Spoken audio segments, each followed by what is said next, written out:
Dear students, now we are going to learn the third model in the process costing, that is byproducts. తెలుగులో మనం ఉపవస్తువులు ఉంటాం. అంటే main ప్రోడక్ట్ను manufacture చేస్తున్నప్పుడు దాంతోపాటు కొన్ని ఉపవస్తువులు కూడా ఉద్భవిస్తాయి. ఆ ఉపవస్తువులు ఏ ప్రాసెస్లో మనకు లభిస్తాయో ఆ ప్రాసెస్లో క్రెడిట్ వైపున ఆదాయంగా నమోదు చేయాలి. ఈ యొక్క మోడల్ ఎక్కువగా this method is applicable in oil refineries. ఇందులో దీన్ని ఎక్కువగా ఎక్కడ ఉపయోగిస్తారంటే మనకి ఆయిల్ పరిశ్రమల్లో ఎక్కువగా దీన్ని ఉపయోగించడం జరుగుతుంది. దీనికి సంబంధించిన ప్రాసెస్లు ఎప్పుడు కూడా ఎలా ఉంటాయంటే crushing process, refining process, finishing process, finished stock account. ఎప్పుడు కూడా ఇవే నేమ్స్ ఉంటాయి మీకు. ఆయిల్ రిఫైనరీస్లో ఎక్కువగా ఈ మోడల్ని ఈ పద్ధతిని ఉపయోగించడం జరుగుతుంది. ఇక్కడ మనకి ఫర్ ఎగ్జాంపుల్గా మనం షుగర్ని మ్యానుఫ్యాక్చర్ చేస్తున్నాం అనుకోండి, అక్కడ ఏమవుతుందంటే మొలాసిస్ వస్తుంది. ఆ మొలాసిస్ అనే ఉపవస్తువు వస్తుంది కాబట్టి అది ఏ ప్రోడక్ట్ మనకి ఏ ప్రాసెస్లో కనుక మనకి లభిస్తుందో ఆ ప్రాసెస్లో దాన్ని ఆదాయంగా నమోదు చేయడం జరుగుతుంది అనమాట. దీన్ని ఎక్కువగా మనకి ఈ యొక్క ఆయిల్ రిఫైనరీస్లో, నూనె శుద్ధి కర్మాగారాల్లో ఈ పద్ధతిని ఎక్కువగా వినియోగించడం జరుగుతుంది అనమాట. Before solving the problem I would like to read it. Listen carefully. The following particulars related to a oil mill for the year ended 31st December 2018. 500 tons of coconuts, cost of rupees 2 lakhs was purchased. Other details are as follows. Particulars: crushing process, తర్వాత refining process, finishing process. Labour cost 2500, 1000, 1500. Power 600, 360, 240 rupees. Sundry materials, వివిధ ముడి పదార్థాలు 100 rupees, 2000 rupees dash. Machine repairs 280 rupees, 330 rupees, 144 rupees. Steam 600, 450, 450. Factory expenses 1320, 660, 220 rupees. Cost of scars dash dash 7500. 300 crude oil tons of crude oil was produced. 250 tons oil produced in the refining process.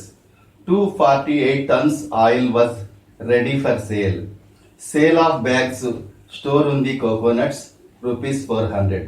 175 tons of coconut residue was sold for rupees 11,000. Loss in weight in crushing process 25 tons. 45 tons of byproducts were sold for 6,750 in the refining process. Prepare process accounts. In Telugu,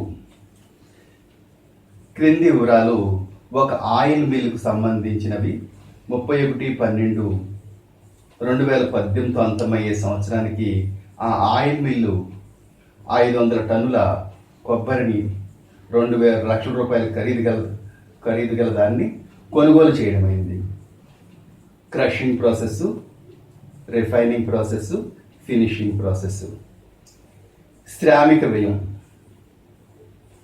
2500, 1000, 1500. విద్యుత్ శక్తి 600, 360 రూపాయలు, 240, 240 రూపాయలు. వివిధ ముడి పదార్థాలు 100 రూపాయలు, 2000 dash. Machine repairs, యంత్రం యొక్క రిపేర్లు 280, 330, 144. ఆవిరి 600, 450, 450. ఫ్యాక్టరీ ఖర్చులు 1320, 660, 220. పేపాల ఖరీదు డాష్ డాష్ 7500.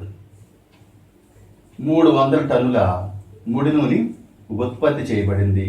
250 టన్నుల నూనె రిఫైనింగ్ ప్రాసెస్లో తయారైంది. 248 టన్నుల నూనె అమ్మకానికి సిద్ధంగా ఉంది. కొబ్బరి తెచ్చిన సంచులు అమ్మగా 400 రూపాయలు వచ్చినది. 175 టన్నుల కొబ్బరి పిండిని అమ్మగా 11,000 రూపాయలు లభించినాయి. 45 టన్నులు ఉపవస్తువులను అమ్మగా 6,750 రూపాయలు రిఫైనింగ్ ప్రాసెస్లో వచ్చినవి. ప్రిపేర్ ప్రాసెస్ అకౌంట్స్, ప్రాసెస్ ఖాతాలను తయారు చేయండి. ఇప్పుడు ఎప్పట్లాగే process, second one refining process, third one finishing process, fourth ఎప్పట్లాగే ఫినిష్డ్ స్టాక్ లేదా తయారైన సరుకు ఖాతా. ఫస్ట్ ప్రాసెస్లో ఏం జరిగిందంటే 500 టన్స్ కోకోనట్ అంటే కొబ్బరి, దాని కాస్ట్ ఎంత అంటే 2 lakhs రూపీస్ అట. దాన్ని ఫస్ట్ ప్రాసెస్లో మనం ఇంట్రడ్యూస్ చేసాం. 2 రా మెటీరియల్ ఇంట్రడ్యూస్డ్ అని 500 టన్స్, దాని కాస్ట్ 2 lakhs రూపీస్ అక్కడ నమోదు చేసేస్తాం. 2 లేబర్ కాస్ట్, 2 శ్రామిక వ్యయం అంటే వేతనాలు అని అర్థం, వేజెస్ అని అర్థం అనమాట, 2500. 2 పవర్ ఆర్ ఎలక్ట్రిసిటీ లేదా విద్యుత్ శక్తి అని అంటే 600 రూపీస్. సండ్రీ రా మెటీరియల్స్ వివిధ ముడి పదార్థాలు 100 రూపీస్. రిపేర్స్ టు మిషనరీ యంత్రాల మరమ్మతులు 280 rupees. Steam 600 rupees. Factory expenses అంటే మనకి ఫ్యాక్టరీ ఖర్చులు 1320 రూపీస్. ఇక్కడ క్రషింగ్ ప్రాసెస్లోనట 25 టన్స్ నార్మల్ లాస్ ఏర్పడిందట. బై నార్మల్ లాస్ లేదా సాధారణ నష్టం అని 25 టన్స్ వేసుకుంటాం. దాని వాల్యూ ఏం చెప్పలేదు కాబట్టి డాష్ పెట్టేసుకుంటాం. By sale of bags or sacks అంటే కొబ్బరి నిల్వ చేసిన సంచులు అమ్మగా 400 రూపాయలు వాల్యూ వచ్చిందంట. దాన్ని బై ఎప్పుడు కూడా ఫస్ట్ ప్రాసెస్లో అంటే క్రషింగ్ ప్రాసెస్లో క్రెడిట్ వైపున 400 రూపీస్ క్రెడిట్ చేయాలి. అలాగే సేల్ ఆఫ్ రెసిడ్యూ అంటే దాని అర్థం ఏంటంటే పిండి అమ్మగా వచ్చింది 175 టన్నులంట, దాని విలువ 11,000 రూపీస్ వచ్చింది. ఎప్పుడు కూడా సేల్ ఆఫ్ రెసిడ్యూ కూడా ఫస్ట్ ప్రాసెస్లో క్రెడిట్ వైపునే మనం నమోదు చేయాల్సిన అవసరం ఉంటుంది. ఇప్పుడు ప్రాసెస్ అకౌంట్ని బ్యాలెన్స్ తెలుస్తాం. క్రషింగ్ ప్రాసెస్ అకౌంట్ని బ్యాలెన్స్ తెలుస్తాం. ఎలాగంటే 500 టన్స్ ఉన్నాయి కదా ఇక్కడ, అదే టన్స్ ఇక్కడ వేసుకుంటాం. అందులోంచి ఈ రెండు కలిపితే మనకి 200 వచ్చింది. ఆ 200 డిడక్ట్ చేస్తే 300 టన్స్ వచ్చింది. అలాగే అమౌంట్ కాలం కూడా బ్యాలెన్స్ చేస్తాం. 2,05,400 వచ్చింది. అదే అమౌంట్ క్రెడిట్లో వేస్తాం. వేసి ఏం చేస్తాం అంటే ఈ 2,05,400లోంచి ఈ 11,400 డిడక్ట్ చేసేస్తే 1,94,000 అమౌంట్లో వచ్చింది అనమాట. అప్పుడు కాస్ట్ పర్ టన్ కావాలంటే ఈ 1,94,000ని 300తో డివైడ్ చేస్తే 646.47 పైసే వచ్చిందనమాట. అది ఇలా ఏ ప్రాసెస్ ఆ ప్రాసెస్ దగ్గర కాస్ట్ పర్ టన్ కట్టి వదిలివేయాలన్నమాట. ఇప్పుడు సెకండ్ ప్రాసెస్ రిఫైనింగ్ ప్రాసెస్. మనం క్రషింగ్ ప్రాసెస్లో ఏం చేయాలంటే ఈ 300 టన్స్ 1,94,000 రూపీస్ మనం చేస్తామంటే రిఫైనింగ్ ప్రాసెస్కి ట్రాన్స్ఫర్ చేస్తాం.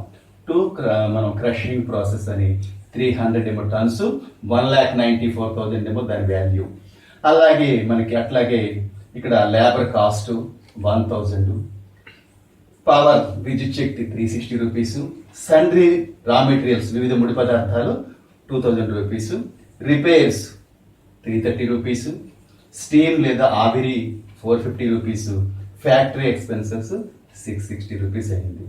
అయితే ఇక్కడ మనకి ఏం చెప్పాడంటే సేల్ ఆఫ్ బై ప్రొడక్ట్స్ అని మనకు స్పెషల్గా మెన్షన్ చేశాడు. ఇప్పుడు ఏమంటే రిఫైనింగ్ ప్రాసెస్లో మనకి 45 టన్నులు, వాటి కాస్ట్ 6,700 రూపాయలు విలువ గలవి బై ప్రొడక్ట్స్ సేల్ చేయబడినవి అంటే అమ్మబడినవి అంట. By sale of by products అని 45 టన్స్, వాటి వాల్యూ 6,750 రూపాయలు. మనకు చెప్పేసాడు మనకి రిఫైనింగ్ ప్రాసెస్ నుండి అని చెప్పాడు కాబట్టి ఈ ప్రాసెస్లోనే క్రెడిట్ సైడ్ 45 టన్స్, దాని వాల్యూ 6,750 వేసుకుంటాం. 300లోంచి మనం ఏం చేస్తామంటే 45 టన్స్ మనం డిడక్ట్ చేస్తే 255 మనం ప్రొడ్యూస్ చేయాలి. మనం ఎన్ని యూనిట్లు ప్రొడ్యూస్ చేయాలంటే ఈ 300లోంచి 45 తీసేయండి, 255 చేయాలి. కానీ మనకి ఎన్ని చేసామంటే ఈ ప్రాసెస్లో మనకి 250 టన్స్ మాత్రమే రిఫైనింగ్ ప్రాసెస్లో తయారీ అని చెప్పాడు మనకి. అంచేత బై ఫినిషింగ్ ప్రాసెస్ అని ఇక్కడ 250 వేసుకుంటాం. అప్పుడు 300లోంచి ఈ 250 ఈ 45 కలిపితే 295 అవుతుంది. ఆ 295కి 300కి డిఫరెన్సే ఈ 500 నార్మల్ లాస్ లేదా లాస్ ఇన్ వెయిట్. ఈ లాస్ ఇన్ వెయిట్ మన ప్రాబ్లంలో ఇవ్వడం ఈ 300 నుంచి ఈ 45 ఈ 250 కలిపితే 295 అవుతుంది. 300 minus 295 that is equal to 5 turns. Value ఏం లేదు. అప్పుడు బ్యాలెన్స్ చేసేసి బై ఫినిషింగ్ ప్రాసెస్ అని 250 టన్స్. అలాగే అమౌంట్ కారణం కూడా 1,98,800 వచ్చింది. దాన్ని తీసుకొచ్చి ఇక్కడ వేసి మళ్ళీ దాని నుంచి ఈ 6,750 డెడిట్ చేస్తే 1,92,050 రూపీస్ వచ్చింది. దాన్ని ఫినిషింగ్ ప్రాసెస్కి ట్రాన్స్ఫర్ చేస్తాం. ఇక్కడ కూడా కాస్ట్ పర్ టన్ ఎలా వస్తుందంటే 1,92,050 బై 250 వేస్తే 768.2 వచ్చింది. ఒక టన్ను కాస్ట్ ఎంతంటే ఇక్కడ 765 రూపాయల 20 పైసలు అనమాట. దీన్ని ఏం చేస్తాం అంటే థర్డ్ ప్రాసెస్కి అంటే ఫినిషింగ్ ప్రాసెస్కి తీసుకొస్తాం. ఎందుకంటే మనకి ఈ సెకండ్ ప్రాసెస్లో తయారైన వస్తువు థర్డ్ ప్రాసెస్కి ఏమవుతుందంటే రా మెటీరియల్ లేదా ముడి పదార్థం అవుతుంది. కాబట్టి 250 టన్స్ 1,92,050 రూపీస్ తీసుకొస్తాం. ఇక్కడ మళ్ళీ మనకి ఏమవుతుందంటే లేబర్ కాస్ట్ శ్రామిక వ్యయం 1,500, పవర్ లేదా ఎలక్ట్రిసిటీ 240, అలాగే రిపేర్స్ 144, స్టీమ్ లేదా ఆవిరి 450, అలాగే ఫ్యాక్టరీ ఖర్చులు 220 రూపీస్ ఇక్కడ వేసుకుంటాం. వేసుకుని మళ్ళీ ఏం చేస్తామంటే దీన్ని టోటల్ చేసేసుకుంటాం. డెబిట్ వైపున ముందు టోటల్ చేసేస్తాం. చేసేసి ఇక్కడ నార్మల్ లాస్ ఎలా ట్రీట్ చేస్తామంటే మనం 250 టన్స్ మనం ఇక్కడ ఇంట్రొడ్యూస్ చేసాం ఈ ప్రాసెస్లో. కానీ మనకి 248 టన్స్ మాత్రమే ఆయిల్ అమ్మకానికి సిద్ధంగా ఉందని చెప్పాడు మనకి. అంచేత 250కి 248 టన్స్కి తేడా డిఫరెన్స్ 2 టన్స్ ఏమవుతుందంటే నార్మల్ లాస్ అవుతుంది. దానికి వాల్యూ ఏమీ లేదు. అప్పుడు మనం బ్యాలెన్స్ చేసేస్తాం. అప్పుడు 250 ఇక్కడ వేసుకుంటాం. అందులోంచి 2 మైనస్ చేస్తే 248. అలాగే 1,94,604లో ఇక్కడ వేసుకుని అదే అమౌంట్ ఇక్కడ వేసేసి అదే బ్యాలెన్స్ అవుతుంది. కాబట్టి అప్పుడు కాస్ట్ పర్ టన్ కావాలంటే ఈ వాల్యూ బై 248 వేస్తే 784.69 వచ్చిందనమాట. ఇప్పుడు దీన్ని ఏం చేస్తాం అంటే ఫినిష్ స్టాక్కి అంటే 3 ప్రాసెస్లు అయిపోయిన తర్వాత మనకి ఏమొస్తుంది, వస్తువు అంతా తయారైపోయి మొత్తం తయారైన సరికతాకి లేదా ఫినిష్ స్టాక్కి ట్రాన్స్ఫర్ అవుతుంది. కాబట్టి to finishing stock account to finishing process account అని 248 టన్స్ దాని వాల్యూ 1,94,604 వేసుకుంటాం. ఇక్కడ మర్చిపోకుండా ఇంకోటి ఏంటంటే కాస్ట్ ఆఫ్ కాస్ట్ పేపాల ఖరీదు మనం ఎక్కడ వేయాలంటే ఎప్పుడు కూడా ఈ ఫినిష్ స్టాక్ అకౌంట్లో డెబిట్ సైడ్ 7,500 వేసి అప్పుడు బ్యాలెన్స్ చేసుకుంటాం. బ్యాలెన్స్ చేసేసి by balance carried on 248 tons 2,02,104 అదేమవుతుందంటే క్లోజింగ్ బ్యాలెన్స్ అవుతుంది. దాన్ని ఆపోజిట్ సైడ్లో ఎప్పుడైతే ఇటే బ్యాలెన్స్ క్యారీ డౌన్ వచ్చిందో ఆపోజిట్ సైడ్లో 2 బ్యాలెన్స్ బ్రాడ్ డౌన్ అని మనం చెప్తుంటే 248 టన్స్ దాని కాస్ట్ 2,02,104 రూపీస్ అన్నమాట. So problem is completed. Thank you.